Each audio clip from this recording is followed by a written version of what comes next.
Vamos para a palavra de Deus, irmãos. Vamos à palavra de Deus que está em Jeremias, no capítulo 18. Todos nós conhecemos bem essa palavra, já estivemos aqui falando sobre essa palavra. E eu queria que você, mais uma vez, prestasse atenção nessa palavra de hoje. Antes de mais nada, eu quero te dizer que o Deus que nós servimos é um Deus de vitória, sim. O Deus que nós servimos é um Deus que ainda cuida do seu povo. Então, abra o seu coração para entender e para ouvir a palavra de Deus, porque o Senhor com certeza tem palavra para você nessa manhã, amém? Assim como Ele já ministrou no meu coração, eu quero que você saiba que Ele vai ministrar no seu coração também, em nome de Jesus. A palavra de Deus diz assim, Jeremias 18,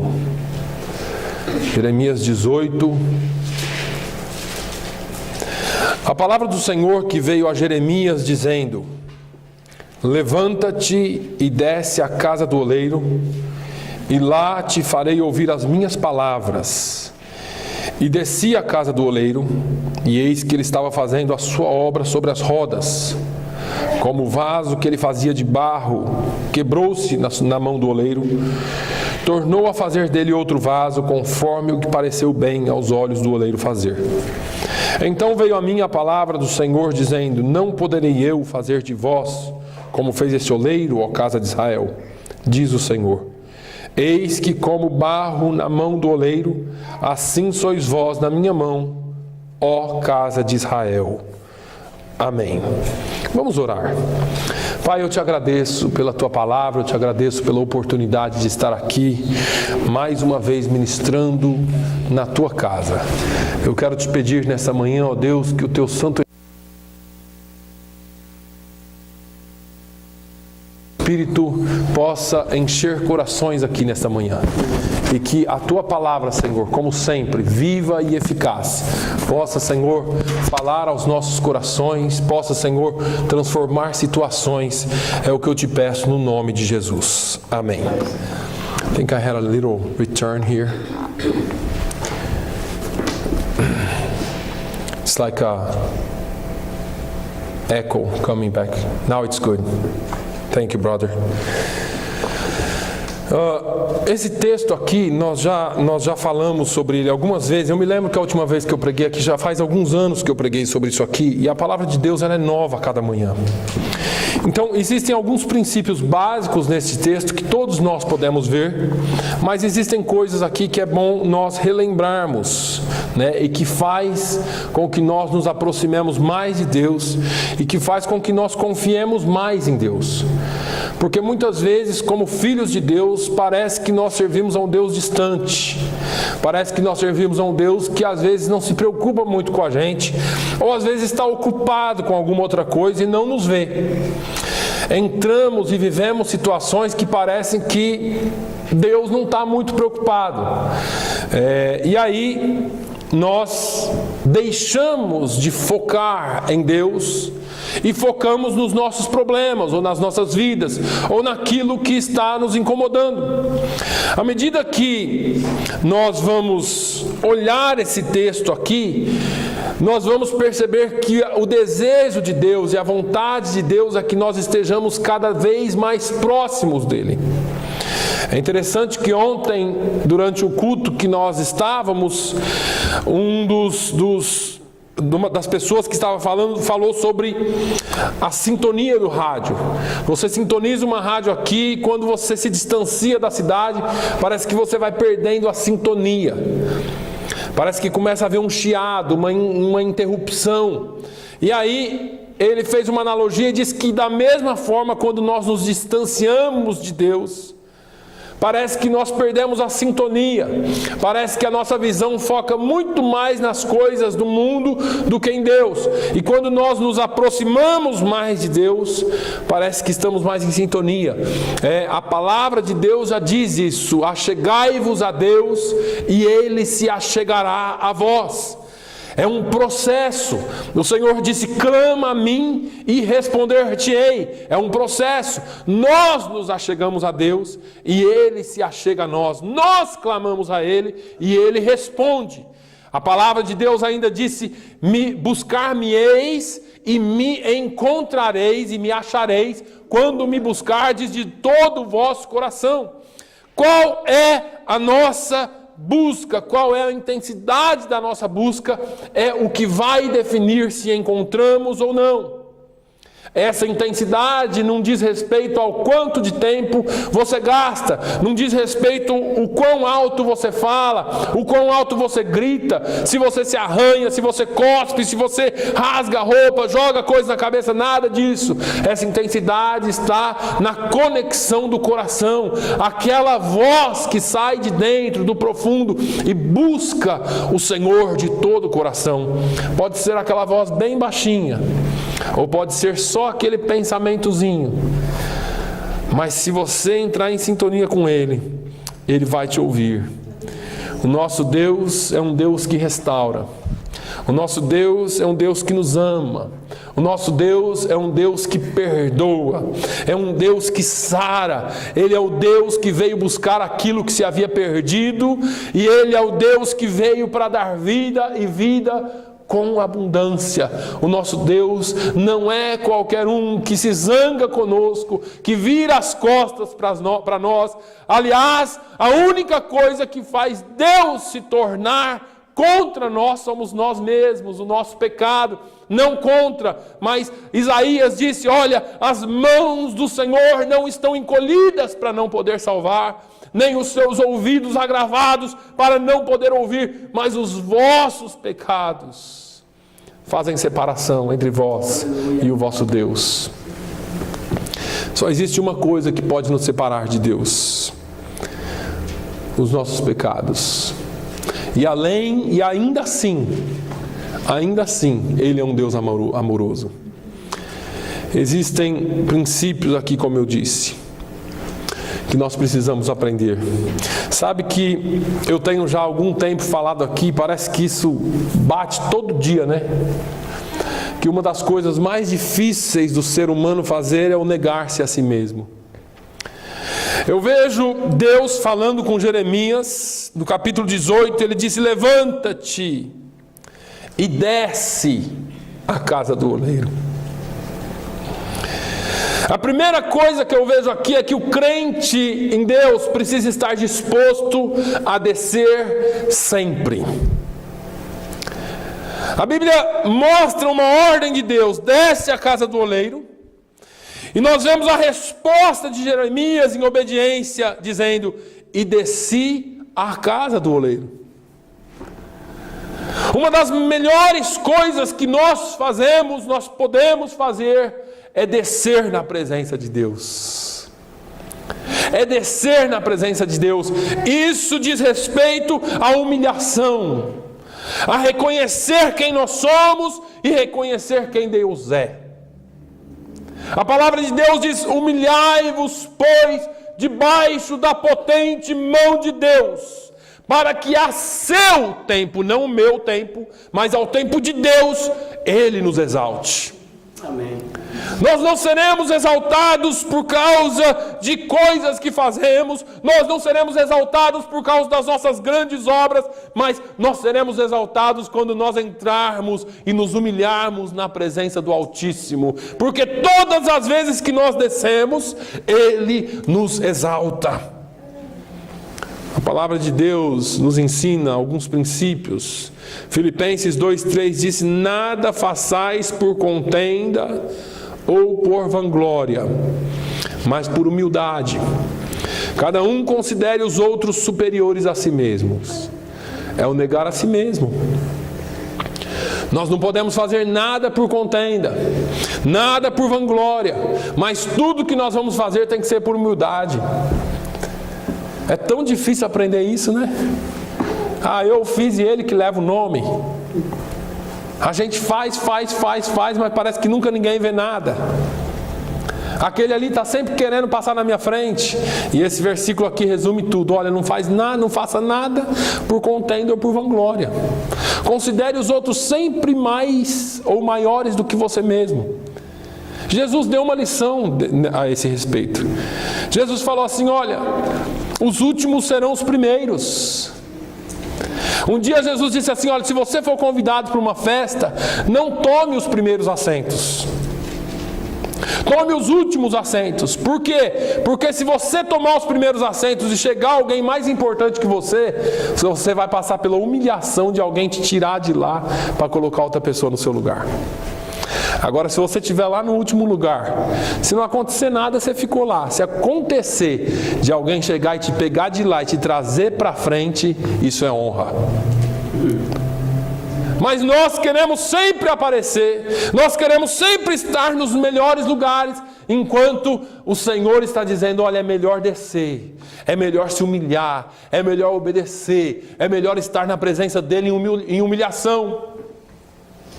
É um princípio muito básico que João disse: importa que eu diminua e que Ele cresça. Nós não estamos aqui para ser grandes, irmãos.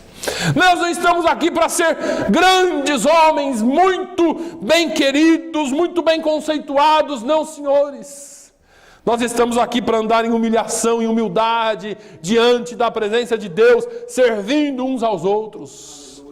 Eu já falei para vocês aqui que nós não vivemos de popularidade.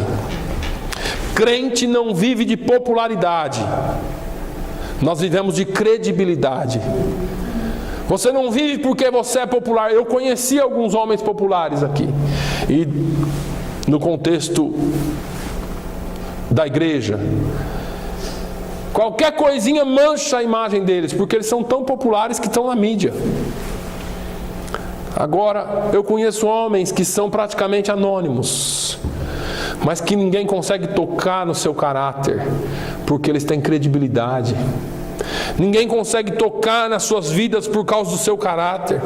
Descer significa se humilhar, significa reconhecer a nossa incapacidade pessoal, significa reconhecer a nossa necessidade diária da misericórdia de Deus. Irmãos, tem gente que levanta de manhã como um leão, depois vai dormir que nem gatinho, né? Toma as pauladas do dia, vai dormir que nem gatinho. Agora a melhor coisa é você levantar que nem um gatinho. Senhor, eu dependo de Ti. Senhor, eu dependo da Sua graça. Obrigado pela Tua misericórdia. Obrigado pela vida. Senhor, me dê força hoje. Eu preciso de Ti. Reconhecer que você não é sem Ele. Jesus disse: sem mim nada podeis fazer. Não é uma coisinha aqui, uma ali. É nada, irmãos. É pela misericórdia dEle que nós estamos vivos. É pela graça dEle que você é salvo. Não se engane. É reconhecer a nossa incapacidade. É interessante que a palavra de Deus está cheia de exemplos. A gente mal consegue ver. Reconhecer a nossa pequeneza. Enquanto você vai ver na palavra de Deus homens grandes sendo humilhados, você vai ver homens e mulheres pequenos sendo exaltados. Lembra da mulher do fluxo de sangue? Ela não veio correndo, gritando como outros, né? Não que isso seja errado, mas ela, na incapacidade dela, na pouca força dela, naquele sectarismo tremendo que existia entre homem e mulher. Eu acredito que em volta de Jesus, apesar da Bíblia nos descrever que tinham muitas mulheres, mas eu acredito que em volta dele, imediatamente em volta dele, só tinha homem, porque mulher era descartado. A própria lei já dizia que homem não podia tocar em mulher que não fosse a mulher dele. Aí, a lei dos homens, não estou falando da lei de Moisés, eu estou falando daquela lei que os fariseus criaram. Aí vem aquela mulher, ela precisava de uma cura, ela precisava de uma bênção, e ela não podia se aproximar de Jesus. Ela falou: eu vou nem que seja me rastejando, mas eu vou tocar nele. Ela percebeu que ia ser difícil tocar nele. Ela falou: eu toco nem que for nas orlas das suas vestes. que aconteceu com ela? Ah, pastor, a gente nem sabe o nome dela, mas a história dela está aqui registrada para sempre. Porque ela creu, porque ela se humilhou, porque ela foi na fonte certa. Agora, muitas vezes nós não entendemos isso. Estamos precisando, mas buscamos com as nossas próprias forças. O Senhor está dizendo: desce à casa do oleiro. Se você ainda não aprendeu o conceito de oração, se você ainda não aprendeu que a oração muda situações, e se você não crê nisso, deixa eu te dizer uma coisa: a oração muda situações. A oração muda situações. A oração que é feita de coração muda situações. Olha, Jó teve 7 filhos e 3 filhas. 10. Olha aqui, no começo do livro de Jó, a Bíblia diz que eles eram muito ricos e muito prósperos. No versículo 4 do capítulo 1 diz assim: e iam seus filhos à casa uns dos outros, e faziam banquetes, cada um por sua vez, e mandavam convidar as suas 3 irmãs a comerem e beberem com eles. Olha a situação de Jó nisso aqui. Sucedia, pois, que decorrido o turno de dias de seus banquetes, enviava Jó e o santificava, e levantava de madrugada, oferecia holocausto segundo o número de todos eles, porque dizia Jó: porventura pecaram os meus filhos e amaldiçoaram a Deus no seu coração. Assim fazia Jó continuamente. Um dia, nós já sabemos dessa história, o diabo foi lá falar com Deus. A Bíblia diz que quando os filhos de Deus tinham a oportunidade de entrar na sua presença, o diabo também é filho, ele entrou. Dizem aí os teólogos que ele não entra mais, mas eu não sei. Entrou na presença de Deus. E aí entrou na presença de Deus e falou assim... Deus falou: de onde você vem vindo? Ele falou: estou vindo aí de dar uns rolê pela terra. Estava passeando na terra aí. Ah, é? Você viu, por acaso, o meu servo Jó? Irmãos, Deus dá testemunho de alguém. É um negócio... Você viu o meu servo Manuel? Você viu o meu servo Marcelo? Já pensou você entrar na reta? Deus te colocar na visão do diabo? Se ele não tinha visto, Deus mostrou. Você viu Jó? Vi. Você viu como ele é fiel a mim? Você viu como ele me busca? Você viu como ele oferece sacrifícios? Como ele é reto? Como ele tem caráter? O diabo falou: está de brincadeira, Deus. Claro que eu sei, claro que eu vi. Ser reto desse jeito é fácil. O cara tem tudo que pede, tem mais do que precisa, é rico, o Senhor deu tudo para ele. Assim é fácil de servir. Pelo menos para Jó era, né? Porque tem crente que se ganhar, vem de fusquinha para a igreja. Se ganhar um Corcel 2 já não vem mais. Tem crente que não pode ser abençoado, irmãos.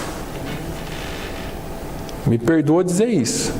Então, tá vendo só, Deus? Assim é fácil de servir. Ah, é fácil. Deixa eu... Tira essas coisas dele para o senhor ver se ele vai te servir. Então faz o seguinte: vai lá você e toca em tudo que ele tem, só não toca na vida dele. Olha, Deus deu autorização para o diabo tocar em tudo dele, menos na vida dele. E nem na mulher dele, né? Porque, para quem ainda não sabe isso aqui, para quem não acredita muito, Deus nem citou a mulher de Jó. Mas o diabo não tinha poder para tocar nela porque ela era metade, né? Casou, virou uma só carne. Então Deus falou: não toque nela, não toque nele. O diabo foi e tirou tudo. Olha aqui. Veio um mensageiro a Jó e lhe disse: os bois lavravam e as jumentas pastavam junto a eles, e deram sobre eles os sabeus e os tomaram, e aos servos feriram ao fio da espada, e só eu escapei para trazer-te a nova. Estando ele ainda falando, veio o outro. fogo de Deus caiu do céu e queimou as ovelhas e os servos e os consumiu.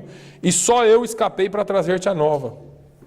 Interessante que aqui ele fala fogo de Deus caiu do céu, né? Não era fogo de Deus. O diabo também faz milagre, viu, irmãos? O diabo também faz descer fogo do céu. Cuidado com essas histórias de que foi Deus. Essa semana eu assisti uma entrevista de um rapaz que faz algumas coisas de mágica e perguntaram para ele assim: como que você faz isso? Ele disse assim: eu tenho um anjo. Desde que eu sou criança, esse anjo falou comigo e eu, depois, quando eu fiquei adulto, comecei a falar com ele e esse anjo me ajuda. É anjo, mas é anjo do diabo, não é anjo de Deus, não. Agora, veja que estando ainda este falando, veio outro e disse: ordenando os caldeus 3 tropas, deram sobre os camelos e os tomaram, e aos servos feriram ao fio da espada, e só eu escapei para trazer a notícia. Estando este ainda falando, veio outro e disse: estando teus filhos e tuas filhas comendo e bebendo vinho, em casa de seu irmão primogênito, eis que um grande vento sobreveio da além do deserto, e deu nos 4 cantos da casa, que caiu sobre os jovens e morreram. E só eu escapei para trazer-te a notícia. Irmãos, isso aqui não foi no período de 1 ano, de 2 anos, de 3 anos, foi tudo no mesmo dia. Em um dia Jó perdeu tudo o que tinha, inclusive os 10 filhos. É pouco ou quer mais? Você quebra a unha do dedinho do pé e reclama. Eu reclamo. Agora, o que mais me espanta, eu não sei se Jó demorou para cair a ficha, porque só depois que todo mundo falou o que tinha falado, é que a Bíblia diz que Jó se levantou, rasgou o seu manto, raspou a sua cabeça e se lançou em terra e reclamou para Deus.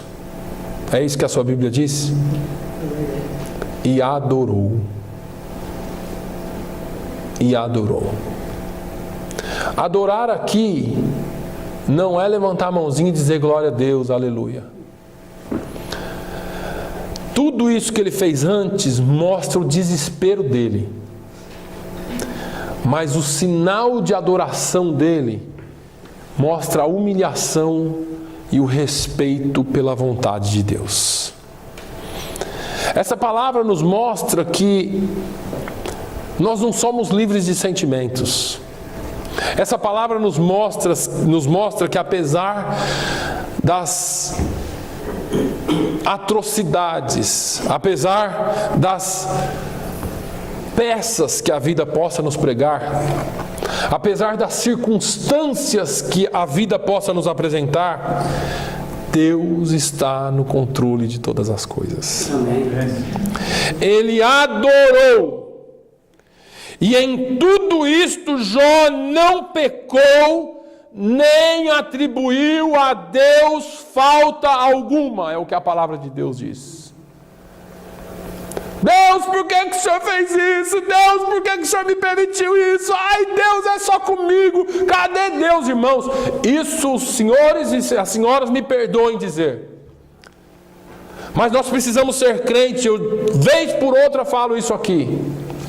Mas crente de verdade, que adora a Deus quando recebe, mas que adora a Deus quando Ele tira também. Porque Jó disse: o Senhor deu, o Senhor tomou, bendito seja o nome do Senhor.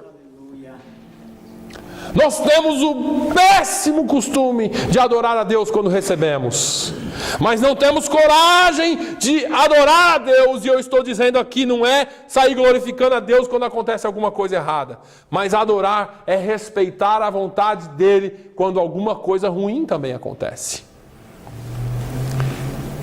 Porque a mulher de Jó não entendeu isso. Quando o negócio piorou mais para Jó ainda, o diabo foi lá outra vez. Falou também: ele tem saúde, Deus. Tirei tudo, tirei os filhos, mas ele ainda tem saúde, ó. Fortão assim, ó. Quem não te serve? Então toca na saúde dele, só não mata ele. Diz que no mesmo dia surgiram chagas em todo o corpo. E não eram chagas comuns.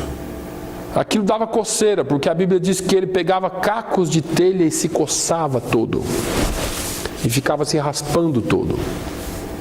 Se você puder pintar esse quadro na sua cabeça. E a mulher falou: Jó, amaldiçoa esse Deus e morre, Jó. E aqui tem gente que fala mal da mulher de Jó, né? E às vezes até a gente pensa mal dela. Que mulherzinha, né? Mas não, irmãos, ela aguentou tudo também. Não era filho só de Jó, era filho dela também.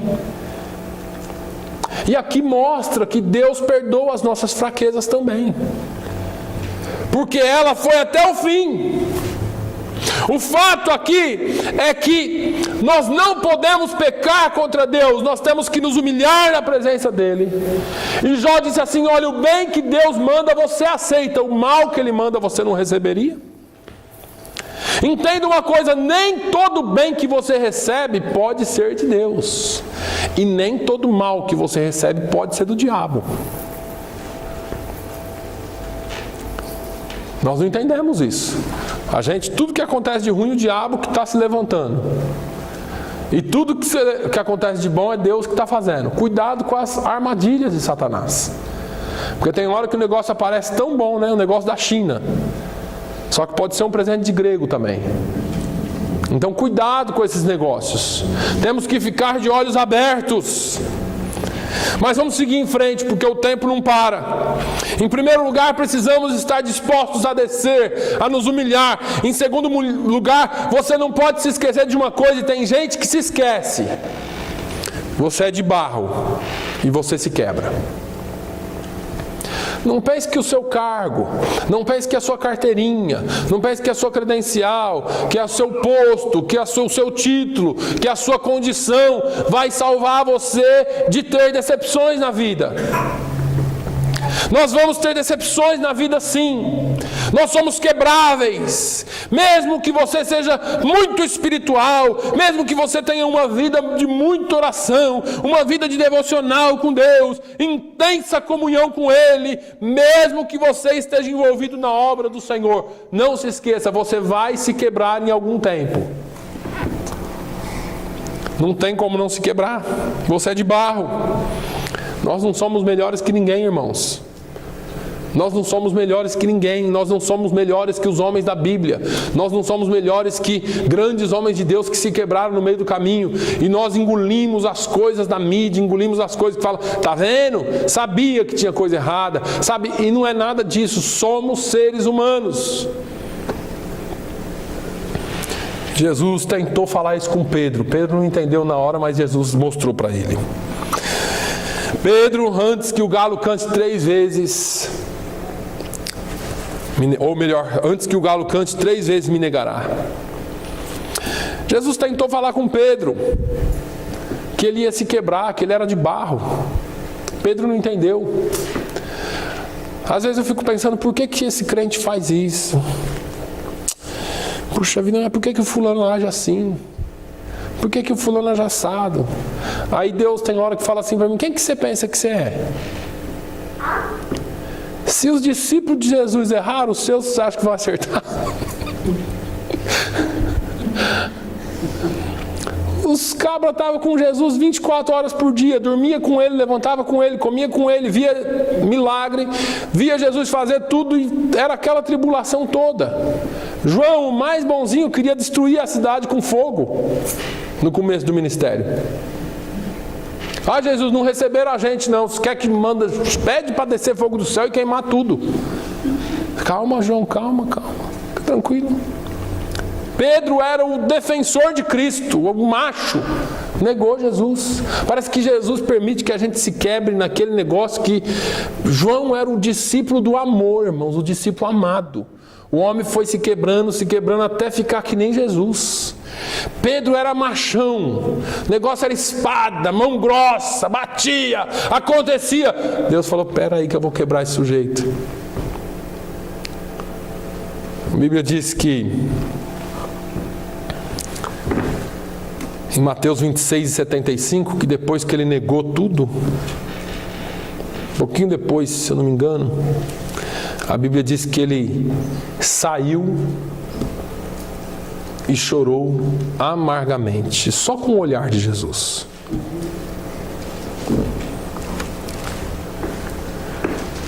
Quando nós caímos num fracasso nosso, ou quando nós tropeçamos em alguma coisa, Deus não quer te destruir. Deus não quer acabar com a sua vida espiritual. Deus não quer acabar com aquilo que Ele mesmo vem construindo há tanto tempo. Deus quer que você entenda que você é barro. Paulo fala que esse vaso é de barro, mas que a excelência do poder é de Deus. Existe uma excelência do poder de Deus que habita em nós. E Deus não escolheu vasos de ouro para habitar dentro. Deus não escolheu vasos de prata para habitar dentro. Deus escolheu vasos de barro. Você sabe por que Ele escolhe vasos de barro? Porque barro é mais fácil de moldar. Se for preciso quebrar, a gente quebra, amassa tudinho e faz de novo. Mas Ele, a excelência do poder dele vai habitar em você. O Espírito Santo, Ele molda-nos de acordo com a vontade dEle. Parece que alguém disse certa vez que Satanás, quando não nos pega no fracasso, pega no sucesso. Eu vejo alguns exemplos bíblicos, eu lembro de Abraão, o pai da fé. Falamos isso com tanta alegria. Abraão, o pai da fé. Diz que ele creu em esperança contra a esperança. O cara tem esperança contra a esperança. Ou seja, não tem jeito, mas eu continuo esperando. Não há esperança, mas eu continuo esperando. A esperança é de que não vai acontecer, mas eu espero que vai acontecer. Isso é ter muita fé. Abraão era o pai da fé, mas não teve fé para esperar Deus fazer a obra na vida deles. Teve que dar uma ajudinha para Deus e virou essa bagunça toda que é hoje, por causa de uma mãozinha. Eu vejo Salomão, Davi morre, Salomão entra em desespero. Falei, agora, como que eu vou julgar como meu pai? E aí ele vai para falar com Deus, a Bíblia mostra ele orando e diz que Deus se apresenta a ele. E fala, Salomão, o que você quer numa visão? Pede o que você quiser, riqueza, o que você quiser. Ele falou, Senhor, eu quero sabedoria. O maior temor dele era não conseguir reinar como Davi. E ele falou, eu quero sabedoria. E Deus falou, tome sabedoria aí. Ninguém vai ser mais sábio que você nessa terra. E no final da vida dele, ele se corrompeu por causa de costumes, por causa de paganismo, por causa de deuses e deuses e deuses. Homens e mulheres que aparentemente são melhores do que nós na Bíblia Sagrada, mas que são fadados e estavam fadados aos mesmos erros que nós. É possível você quebrar, mesmo estando nas mãos de Deus. Eu já disse para você aqui, você pode ser espiritual como for. Pode descascar o joelho de orar, jejuar 7 dias por semana, 24 horas por dia, virar um palito jejuando. Mas você pode se quebrar nas mãos de Deus. Não é muito fácil a gente aceitar isso. Mas não é preciso ser nenhum profeta para entender isso. Porque olha para você aí mesmo, você não precisa nem olhar para o vizinho, e pergunta se você se quebrou alguma vez na vida. Quem nunca se quebrou aqui, levanta a mão. Não é quebrar osso de pé não, irmão. É quebrar mesmo inteiro. Moer. Todos nós já nos quebramos. Todos nós já tivemos problemas. Você já se quebrou financeiramente. Você já se quebrou espiritualmente. Você já se quebrou emocionalmente. Você já se quebrou afetivamente. Você já se quebrou. O que nós, como cristãos, precisamos nos lembrar é que Deus opera o querer e o realizar em nós. É que Deus faz aquilo que Ele quer, ou Ele permite aquilo que Ele quer em nós, para que a excelência do poder dEle habite em nós. Porque tem coisa que se não quebrar não sai.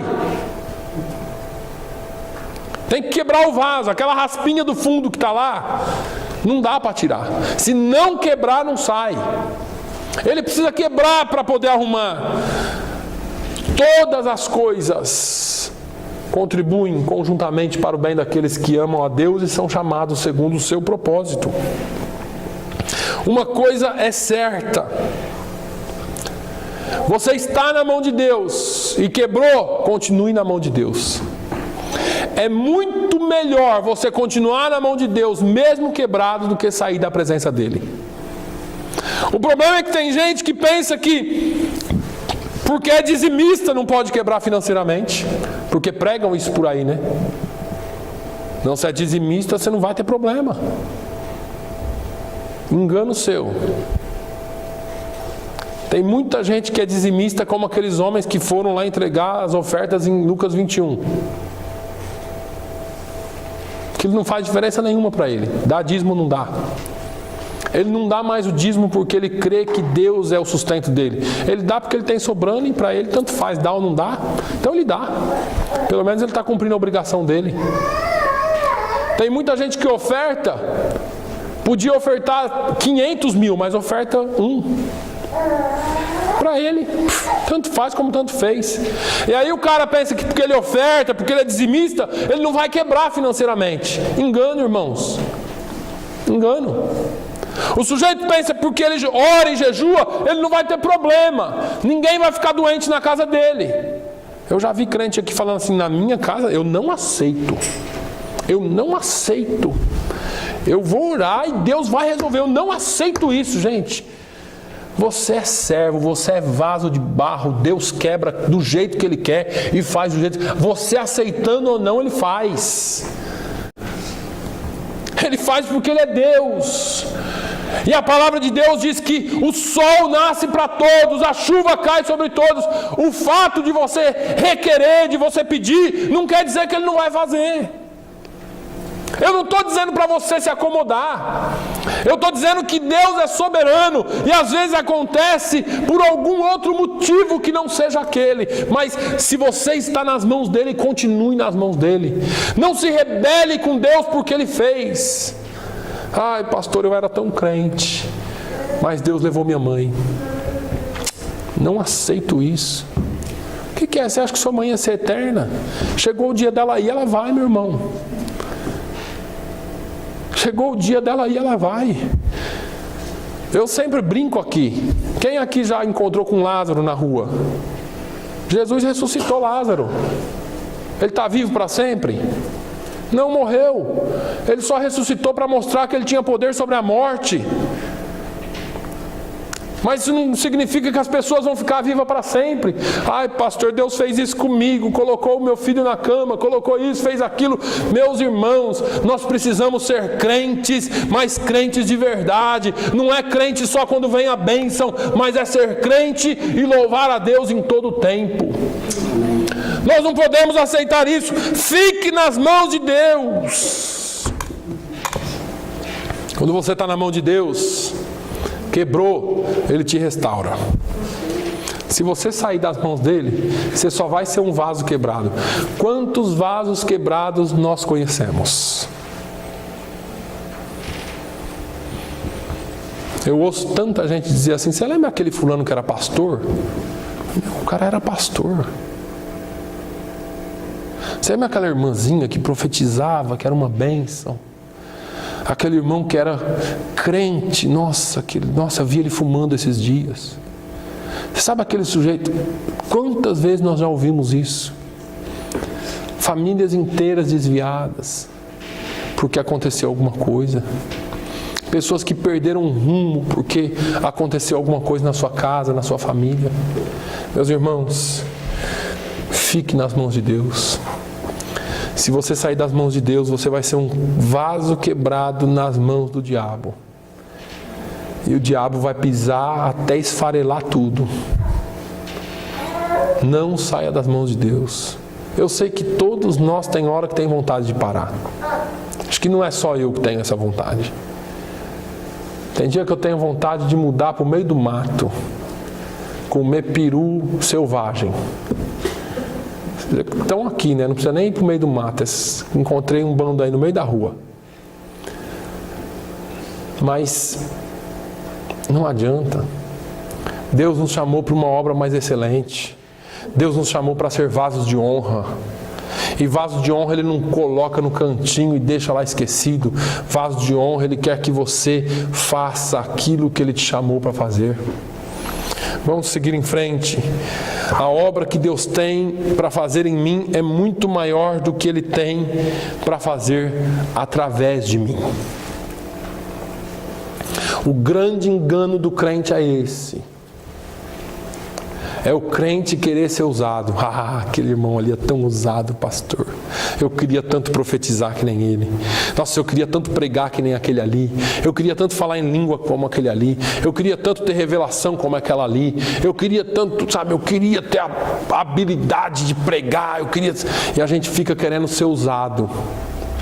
E eu já disse isso aqui, Paulo escreve a Timóteo e fala assim: Timóteo, procura apresentar-se a Deus como obreiro aprovado, que maneje bem a espada da verdade e que não tenha do que se envergonhar. Irmãos, o que Deus tem para fazer é em você em primeiro lugar. Quando Jesus falou assim, olha, para que vades e deis frutos, e os vossos frutos permaneçam, é o fruto em você, não é daquilo que você vai fazer. O fruto que tem que permanecer é o fruto do Espírito em você. Se você tiver o fruto do Espírito, vão haver outros resultados, mas o que precisa permanecer é você. A obra de Deus é em você. Às vezes nós estamos tão preocupados em fazer coisas e Deus quer fazer em nós. Deus não quer que nós façamos coisas para os outros. Deus quer fazer em você. Olhamos tanto as coisas dos outros, tanto os defeitos dos outros, mas Jesus falou assim: olha para você. Tire a trave do seu olho. Depois você olha o cisco no olho do outro. A obra de Deus é em nós. Ficamos nessa corrida desenfreada para fazer, e não temos nem comunhão com Deus. Porque estamos fazendo tanta coisa para Deus, mas com Ele mesmo, de qualquer hora Ele vai parar e falar assim: eu não mandei você fazer nada disso aí não. Está fazendo o que você quer. E você está pensando que está fazendo para mim? Eu não pedi. A gente fica tão desesperado. Agora Deus, Ele tem uma obra para fazer em nós. E a obra que Ele tem para fazer em nós, Ele vai concluir. Se a roda estiver girando muito rápido, a roda da sua vida, Ele vai ter que dar uma parada. E aí entorta um pouco, quebra, Ele vai ter que fazer. E aí vem Paulo falando aos Filipenses: tendo por certo isto mesmo, que aquele que em vós começou a boa obra, a aperfeiçoará até o dia de Jesus Cristo. Ele começou a boa obra em você. E Ele vai aperfeiçoar em você. Por que você acha que você tem que só fazer coisas? Nós precisamos ter comunhão com Deus. O projeto maior de Deus é trabalhar em nós. O maior ministério que nós temos é conosco mesmo, na horizontal. É eu com você, você comigo, essa comunhão que nós temos aqui. Porque muitas vezes nós estamos tentando fazer tanta coisa para Deus, e nós nos perdemos. Tem hora que eu tenho que falar: não aguento. É tanto compromisso, tanta coisa, você fala assim: caramba, isso vai gerar o quê? Eu não estou dizendo mais uma vez que você tem que ser irresponsável, fez o compromisso, cumpra. Mas vamos cuidar um pouquinho, tem hora que não dá para abraçar o mundo. Deus tem uma obra para fazer em você. Nós precisamos trabalhar para Deus, mas o projeto maior é a nossa vida, é o nosso coração. Tendo sido, pois, justificados pela fé, temos paz com Deus por nosso Senhor Jesus Cristo, pelo qual também temos entrada pela fé a esta graça na qual estamos firmes, e nos gloriamos na esperança da glória de Cristo. E não somente nisto, Mas também nos gloriamos nas tribulações, sabendo que a tribulação produz a paciência, e a paciência a experiência, e a experiência a esperança. Irmãos, tudo que acontece na nossa vida tem um propósito. A tribulação gera paciência. A paciência gera experiência. E a experiência gera esperança. Às vezes nós ficamos tão preocupados com os outros e nós estamos sendo quebrados, sendo trabalhados e não percebemos o trabalhar de Deus em nós. Às vezes entramos em tribulação e não entendemos por quê. A tribulação gera paciência. Deixa eu te dizer uma coisa, se você não aprender a esperar em Deus, você vai ficar louco. Porque vai vir tribulação em cima de tribulação até você aprender a esperar nele. Tem hora que você simplesmente tem que deixar, não é ser irresponsável. Tem hora que você simplesmente tem que deixar Deus trabalhar, não tem jeito. Você já tentou de tudo e nada deu certo. Quando você parar um pouquinho e falar assim, tá bom Deus, o que é que o Senhor quer fazer? O que é para eu aprender com isso? Talvez Ele te responda. Nós ficamos muito preocupados com os nossos problemas e nos enlouquecemos e queremos fazer. Deus quer que você espere, que você tenha paciência e espere nele. Porque se você tiver paciência, você aprendeu a esperar em Deus. Para terminar, Deus não desiste de você. Deus não desiste de você. Pastor, estou quebrado. Falhei, errei. Estou arrebentado. Deus não desiste de você. O vaso quebrou na mão do oleiro. Ele amassou de novo. Deve ser meio dolorido esse negócio. Amassou de novo, fez massa de novo e começou de novo do começo. Deus não desiste de você. Às vezes, nós pensamos que Deus desistiu. Mas existe um ditado que Deus não tem cestas de lixo. Deus não descarta nada, ninguém. Você não é o lixo de Jeová jogado num cantinho, num cestinho de lixo. Deus não tem cesto de lixo. Deus não esquece.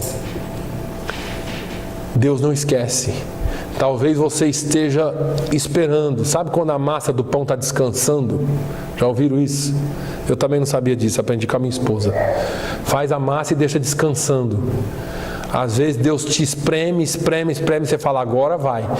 Ainda está lá no descanso. Vai para o forno, calma. Vai virar um produto bom, mas tem que esperar no Senhor. Porque Deus não joga a massa que Ele fez fora. Você acha que Deus faz alguma coisa mal feita? Eu não acho. Por que às vezes nós nos depreciamos? Por que às vezes nós nos sentimos tão pequenos?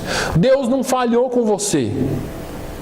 Você pode estar passando por um problema, por uma situação, mas Deus não falhou, você não é lixo, você não é descartável, você é produto bom nas mãos do olheiro. Quando Pedro falhou, a Bíblia diz que Jesus, quando ele negou Jesus por 3 vezes, Jesus olhou para ele. Na terceira vez Jesus olhou para ele. Jesus estava lá preso na casa, ele aqui no pátio. A Bíblia diz que Jesus olhou para ele. E quando aqueles olhares se encontraram, algumas pessoas dizem que aquele olhar foi de censura. Não foi de censura. Aquele olhar foi um olhar que dizia: Pedro, você tinha que saber que você é feito de barro. Eu tinha que te mostrar isso. Pedro, eu tenho coisas muito maiores para fazer com você. Aquele olhar podia estar dizendo: Pedro, você me negou agora, mas eu estou indo para a cruz e eu vou restaurar você. Pedro tinha que ser quebrado para que ele pudesse ser restaurado.